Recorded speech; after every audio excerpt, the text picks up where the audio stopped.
Assalamualaikum warahmatullahi wabarakatuh. Shalom, Om Swastiastu, Namo Buddhaya, salam kebajikan dan salam sejahtera bagi kita semua. Hello everyone, good afternoon. Wah, Regina kali ini pakai bahasa Inggris ya?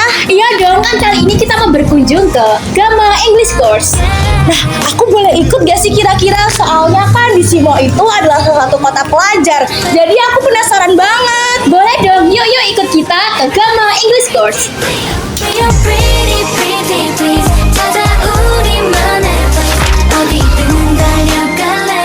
Oke, selamat siang Miss. Sebelumnya perkenalkan kami dari SMP Negeri 1 Simo. Perkenalkan nama saya sendiri Asta saya Calanakyu. Miss bisa manggil saya Cal ya. Nama saya Elizabeth Regina Putri, Miss bisa manggil saya Regina. Sebelumnya gimana Miss kabarnya hari ini? Sehat kah? Tahu bagaimana? I'm great, sehat. Kalian sendiri gimana? I'm fine, thank you Miss. Saya lupa ini guys ya, kita ngomongnya pakai bahasa Inggris. Oke, sebelumnya Miss boleh perkenalan sedikit tentang Missnya? Mungkin menghadap ke kamera ya, biar teman-temannya bisa kenal. Oke, perkenalkan, nama saya adalah Miss Uun. Kalian bisa panggil saya Miss Uun. Nama lengkapnya Miss Uun Diestuti. Saya adalah salah satu administrasi di Gama English Course Simo. Jadi sebenarnya bukan pendiri juga ya. Kalau kemarin kan teman kalian datang bila mau wawancara tentang berdirinya GEC, kalau berdirinya GEC Miss sendiri kurang banyak tahunya. Cuman kalau untuk bagaimana berkembangnya GEC, bagaimana seperti apa GEC, kurang lebih Miss sedikit tahu gitu ya. Karena kan Miss juga termasuk karyawan yang cukup senior di sini karena dari tahun 2020 Miss sudah bergabung di Gama English Course seperti itu. Paling itu saja sih ya. Ya, keren sekali Miss. Ya, jadi kita sudah menyiapkan 10 pertanyaan untuk Miss Uun. Jadi kita harap pertanyaan ini bisa dijawab dengan baik ya Miss ya. Oke, langsung kita ke pertanyaan pertama, nggak apa-apa kan Miss? Boleh. Oke, langsung ke pertanyaan pertama. Oke, sejak kapan GEC ini ada di Simo Miss? Oke, sejak kapan GEC ada di Simo? Sebenarnya kalau untuk pertama kalinya tepatnya kapan, di tanggal berapa, itu Miss sendiri kurang paham. Tetapi kalau dari info yang Miss dapatkan, GEC Simo itu berdiri dari tahun 2018. Berarti sekitar ada 10 tahun yang lalu ya. Jadi memang sudah lama sekali gitu ya. Kemudian kalau awal-awalnya memang awal mulanya mungkin ya, karena kalau untuk di GEC sendiri kan sudah ada beberapa cabang. Cabang pertama itu di Kartasura dan di Sukoharjo. Nah, untuk Simo sendiri dipilih kemungkinan besar karena memang Simo kan kota pelajar ya. Jadi mungkin salah satu alasannya seperti itu. Mungkin kalau lebihnya gitu sih ya. Oke, lanjut ke pertanyaan kedua. Masuk ke pertanyaan kedua ya Miss, mengapa memilih membuka cabang GEC di Simo? Oke, mungkin nyambung dengan yang tadi ya. Simo adalah kota pelajar. Walaupun bukan orang Simo ya, tapi terkenal kan seperti itu. Karena kalau kita lihat kan ada tugu pelajar juga kan ya di Simo gitu ya. Jadi ya mungkin itu salah satu alasannya. Jadi kenapa kita buka cabang di Simo, dan kalau kita lihat juga di Boyolali ini kan ada beberapa sekolah favorit ya, kan untuk SMP dan SMA. Yang tahu Miss adalah di SMA 1 Simo itu salah satu 3 sekolah favorit. Jadi mungkin itu alasan kenapa kita buka di sini. Dan bahkan SMP 1 Simo pun ya, SMP kalian itu kan juga bagus juga, favorit juga di area Boyolali. Mungkin alasannya itu saja sih ya. Oke. Oke, lanjut ke pertanyaan ketiga, Miss. Apa saja tantangan yang harus dihadapi saat usaha ini berjalan dan dikembangkan? Oke, kalau tantangannya, tantangannya yang pasti dari segi murid. Karena kan kalau ini kan lembaga bahasa Inggris ya, ibaratnya bahasa asing gitu ya. Tidak semua anak, tidak semua siswa, tidak semua orang itu suka dengan bahasa Inggris. Pasti kalian juga gitu kan? Bahasa Inggris tuh satu momok atau pelajaran yang sangat paling dihindari sama anak-anak. Nah, tantangannya kita itu. Jadi kita harus bisa untuk mengajak kalian-kalian, seusia kalian, teman-teman kalian itu untuk bisa mencintai, untuk bisa lebih bisa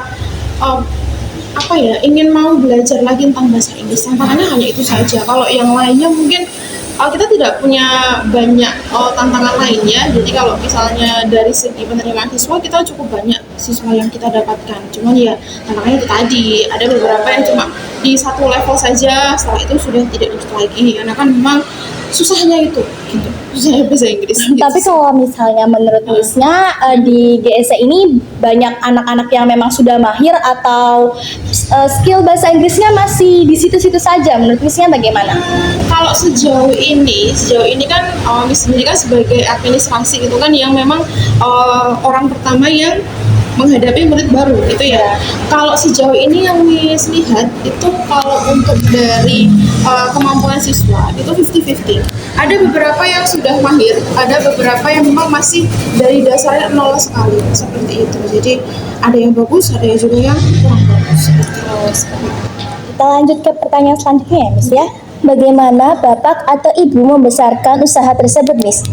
Kalau untuk dari cara pengembangannya gitu ya, untuk membesarkan bagaimana, kalau kami sendiri punya beberapa platform media sosial seperti Instagram, TikTok, kemudian kita juga ada Facebook, ada Twitter juga. Itu salah satu cara kami untuk mengembangkan bisnis kami. Jadi ibaratnya tidak hanya di Simo saja, tidak hanya di Jawa Tengah saja, kita juga ingin semua orang bahkan mungkin di seluruh Indonesia tahu bahwa ini ada Gama English Course seperti itu. Jadi cara mengembangkannya kami dengan seperti itu. Kemudian kalau selain dari platform juga, kami juga biasanya melakukan sosialisasi. Jadi kunjungan ke sekolah-sekolah, pernah juga ke SMA 1 Simo, kemudian ke SMA 1 Simo dan yang lainnya di sekitaran Simo sini. Selain kunjungan itu juga kita biasanya ada kerjasama seperti lomba. Jadi tidak hanya mengembangkan usaha kita, tetapi juga ibaratnya simbiosis mutualisme. Jadi dari sekolah juga bisa mengetahui mana sih siswa yang berpotensi dalam bahasa Inggris, nah seperti itu. Jadi kita sama-sama berkembang bersama. Oke. Nah, sekarang bagaimana kalau layanan yang diberikan oleh GSC kepada anak-anaknya? Apakah ada untuk kelas private atau seperti apa gitu, Miss? Kalau untuk layanannya sendiri di GSC itu, khususnya di GSC Simo ya. Kalau kami itu ada 3 macam pelayanan. Kalau untuk di GSC Simo itu ada satu program kelas reguler yang itu nanti isinya adalah anak-anak kelas SMA, SMP dan SD juga yang biasa gitu. Kemudian ada program private itu untuk yang sudah berkuliah, kemudian sudah bekerja, mencari sertifikat itu juga ada. Kemudian yang terakhir itu kita ada namanya program ESA atau English Speaking Academy. Itu sebenarnya program baru. Jadi itu adalah program setara dengan perkuliahan kalau tahun. Nah itu sebenarnya kalau itu hanya di Gama Pusat ya, di GSC Pusat di Kartasura. Tapi kalau di GSC Simo belum ada. Tapi itu mungkin bisa jadi salah satu layanan kami juga seperti itu. Oh iya, Miss, sebelumnya ingin bertanya nih, kalau misalnya di GSC itu apakah cuman ada bahasa Inggris atau ada mapel lainnya? Kalau untuk mapel lainnya kita ada. Tapi kita hanya baru berjalan di 1 tahun ini, 1 tahun ke belakang itu kita ada memberikan pelayanan matematika dan IPA itu, tapi hanya untuk murid SD dan juga SMP. Jadi kalau untuk SMA kita belum ada karena memang keterbatasan dari tutornya, dari gurunya sendiri. Oke, yang nomor 6, apakah di Bimbel English Course ini mengajarkan pesertanya dengan metode yang cepat kilat atau perlahan dengan santai, Miss? Kalau untuk metode belajarnya ya, kalau untuk metode belajar sendiri di GSC itu kita mengikuti dari perkembangan siswanya. Ada kalanya kita cepat kilat kalau sudah bisa gitu ya, tapi ada kalanya kita mengikuti pelan-pelan seperti itu. Cuma memang kita ada metode khusus, metode sendiri yang berbeda dari sekolah-sekolah gitu ya. Jadi kalau belajar di GSC itu tidak akan sama dengan belajar di sekolah karena kita punya metode tersendiri, kita punya metode khusus untuk memberikan pembelajaran kepada siswa. Untuk yang tadi Miss bilang di awal, kita ingin membuat anak-anak bisa jatuh cinta ke dalam bahasa Inggris. Jadi kita ada metode sendiri seperti itu. Oke, kita lanjut ke pertanyaan nomor 7, Miss. Nah, apa saja kesulitan umum yang dihadapi siswa dalam belajar bahasa Inggris dan bagaimana sih cara tutor di GSC ini mengatasinya? Oh, kalau kesulitan secara umum ya, Ya, secara secara umum. keseluruhannya, Secara itu yang pasti dalam hal berbicara, speaking. Speakingnya ya, Itu betul, menjadi tantangan yang sangat luar biasa sekali bagi kami gitu ya, karena memang ya kita semua orang Jawa, logat kita pasti logat Jawa, medok itu pasti ada. Tantangan awalnya di level awal biasanya adalah di memperbaiki logatnya terlebih dahulu, intonasinya itu kesulitannya kami. Nah, cara untuk menghadapi itu atau solusinya adalah yang kita berikan itu kita memberikan tugas secara voice note atau rekaman suara di rumah sebelum kita pembelajaran. Nah, itu akan membantu mereka untuk bisa lebih berlatih lagi, karena kalau tidak seperti itu pasti kalian atau murid-murid sini tidak akan pernah berlatih sendiri di rumah kalau tidak ada tugas Betul, ya. ya, Nah, itu betul. jadi kita caranya adalah kita berusaha untuk lebih efektif untuk bisa mengajarkan bagaimana anak berlatih dalam berbicara seperti itu. Oke. Baik, yang kedelapan, apa alasan English Course memilih tempat wisata seperti Candi Prambanan sebagai untuk UTK, mohon maaf, atau ulangan kenaikan tingkat para peserta didik? Oke, kenapa memilih Candi Prambanan? Sebenarnya tidak hanya Candi Prambanan, kita dulu sebelum masa COVID berlangsung ya, kita pernah di Candi Borobudur. Kenapa kita memilih Candi Borobudur, Malioboro dan juga Prambanan? Itu karena memang ketiga tempat wisata itu banyak sekali datang oleh turis asing ya. Jadi akan lebih memudahkan siswa dalam mempraktekkan apa yang sudah dipelajari seperti itu. Jadi kalau di Candi Prambanan itu kan kita tidak perlu memilih, kita tidak perlu mencari-cari, terus sudah datang sendiri. Kemudian kalau di Malioboro juga sama.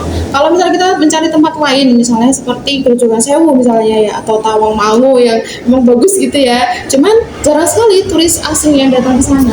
Jadi akan susah untuk anak-anak untuk mempraktekkan. Karena kalau sebenarnya ujian naikkan tingkat itu tidak hanya sekedar ujian, jadi kita benar-benar ingin menunjukkan bahwa gimana ya, murid harus bisa dalam berspeaking seperti itu. Oh iya, Miss. Sebelumnya ingin tanya, kalau kenaikan tingkatnya itu sebenarnya kalau di GSC ada berapa tingkat sih, Miss? Oh, kalau di tingkat kita sebetulnya kalau di BSC level ya. Level, Kalau levelnya sendiri itu kita ada 4 level. Itu kalau untuk dari SD itu Oke, jadi kalau untuk dilanjutkan ya. Jadi kalau untuk tingkatan sendiri atau levelnya di GSD sendiri ada beberapa tingkatan. Untuk SD sendiri itu kita ada level elementary dan level primary. Nah, itu dua level itu. Kalau untuk elementary itu untuk yang level-level awal seperti kelas 1, 2, 3 itu nanti masuknya di level elementary. Kemudian nanti kalau di level primary itu sudah mulai masuk di kelas 4, 5, dan 6. Itu kalau untuk level SD. Kemudian kalau untuk masuk ke level SMP dan SMA itu kita ada level awal dasarnya adalah conversation. Kemudian nanti di tingkatan selanjutnya ada level power speaking. Nah, kemudian yang terakhir itu kita ada level TOEFL. Jadi total ada 4 level. Kemudian di setiap level itu ada tingkatannya sendiri. Tingkatannya ada tingkatan 1, 2, dan 3 seperti itu. Jadi yang bisa dibilang ada 12 tingkatan kalau tingkatannya sendiri. Ada 4, tapi di dalam levelnya itu masih ada tingkatan lagi gitu, Miss. Oh iya. Apa-apa. Ada tangga-tangganya sendiri. Oke, karena kita lagi di GSC, kita juga ada 2 pertanyaan untuk Miss Uon menggunakan bahasa Inggris. Oke, Miss. Pertanyaan yang pertama dalam bahasa Inggris. How do you deal with new participants who are insecure about their friends because they are already fluent in English? Okay. In my opinion. Yeah, your opinion. Okay. How I deal with the new participant. I think I just giving them some motivation to study more, and I usually use some example for like what if we don't try something, we won't know that it is hard or not, like Yeah. that. So I just giving them motivation. I just give them some, maybe I just want to give my energy to them, so they don't have to be insecure. Because yeah, I know everyone is so insecure with ourselves. Maybe I also insecure. But if we can be more confident, so what? Yeah. I think So that's, so just Miss just give us some motivation for the new participation. Okay, I get it. Okay, Miss, can you give message for young people who are in the process of trying out their dreams? Oh, my message. Yeah. I need to give some message. Okay. Okay. The message for me. Okay. I think just don't give up with your dream. Chase your dream until the end. So if you stop to chase your dream, and the world will change. I think Okay. that's Yes. Thank you so much, Miss, for the message for us. Okay. Maybe cuman itu aja, Miss, yang bisa kita kasihkan. Iya. Mungkin ada kayak message lain dalam bahasa Indonesia untuk teman-teman lainnya. kalau dalam bahasa Indonesia, aduh, ini bukan motivator ya. Coba Jadi dulu, kalau Miss. ini untuk memberikan pesannya, pesannya intinya gini aja sih guys, dalam dunia ini itu kan pasti banyak tantangan ya. Apalagi kalau untuk di usia-usia kalian itu anak-anak Gen Alpha, Gen Z ya kan, itu memang kalau untuk anak-anak sekarang jangan insecure. Jadi itu saja. Kemudian harus lebih percaya diri, stop bullying. Itu aja sih. Karena kalau Miss lihat ya, beberapa akhir ini kan banyak sekali di sosial media ya, banyak sekali orang-orang yang membuli teman-temannya. Nah itu sangat tidak baik sekali. Jadi kalau pesannya Miss sih belajar saja gitu ya, ditingkatkan belajarnya, jangan bully-bulian. Oh ya, Itu pendapat sih. Miss kalau soal orang-orang yang terkadang kan kita pengen coba speaking with English, cuman ada orang yang kadang Ngejudge merasa kalau kita. iya ngejudge, kadang Sering merasa, ngejek kalau kamu pronunciation itu salah. Iya, menurut Miss sering gimana dengan orang-orang yang kayak terlalu obses sama grammar gitu, jadi kayak kita yang belajar bahasa Inggris kan jadi takut gitu, Miss. Menurut Miss bagaimana? Iya, emang karena kan kami juga sering ya berkunjung ke sekolah gitu ya. Ada beberapa yang sesuai yang cerita. Kalau bicara pakai bahasa Inggris biasanya dibilang so Inggris gitu ya. Betul. Nah, mungkin kalau suaranya dari Miss abaikan saja. Kalau hal yang seperti itu, karena kan grammar memang penting, tetapi kepercayaan diri jauh lebih penting daripada grammar seperti itu. Ketika kalian sudah berani atau sudah mau untuk berbicara pakai bahasa Inggris, sekedar hanya yes no saja, itu menurut Miss sudah luar biasa bagus, karena memupuk kepercayaan diri itu lebih susah daripada kita memperbaiki grammar sendiri. Karena kalau grammar kan bisa kita pelajari ya, tapi kalau untuk kepercayaan diri itu sangat susah sekali. Jadi kalau mungkin bagi kalian baik kalian berdua atau mungkin teman-teman yang lainnya yang memang sudah ada rasa, aduh aku pengen bahasa Inggris nih, pengen bisa bahasa Inggris, ya udah omongin aja nggak apa-apa. Sekedar I don't know, sekedar that's why ya, orang-orang jaksel kan, itu kayak nggak apa-apa. Lanjut aja kalau misi seperti itu, karena memang kepercayaan diri itu susah didapat, jadi harus pede aja. Oke, understand. I get it, Miss. Oke, mungkin cukup sampai sini saja ya, Miss Un. Terima kasih atas waktunya telah mau menjadi narasumber kita untuk hari ini. Oke, teman-teman semuanya, mungkin ya wawancara dari kami semuanya bersama dengan Miss Uun dari DC. Terima kasih sekali lagi ya, Miss ya. We are after English course. Nah teman-teman, setelah kita mewawancarai tutor dari Gamma English Course, aku jadi pengen banget nih belajar bahasa Inggris. Bener, aku juga nih, soalnya grammarku agak buruk nih kalau di bahasa Inggris. Betul. Kalian siapa?